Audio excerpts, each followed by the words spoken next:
dangalin ne ce kai da ma kaga kuɗi sai kamar na sai da dokalo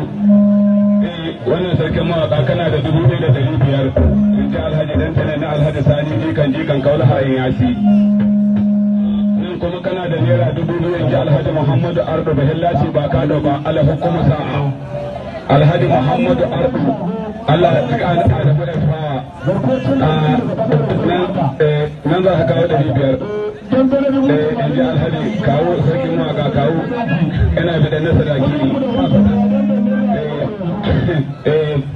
kada mutum ya sai to gaskiya ne ba za ta gille da wannan dambale damben kuɗi ne kuma damben bayan kallo Allah ka ba mai rabo sa'a sana aiki rage wahala ko iya ya huta dole kai dambe ga tane da mai gidan dambe shi ba barka da zuwa na alhaji ibrahim dan goro wajen kai ma shi ya baka mota sabuwa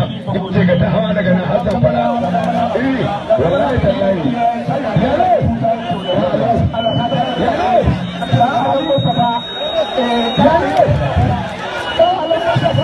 ya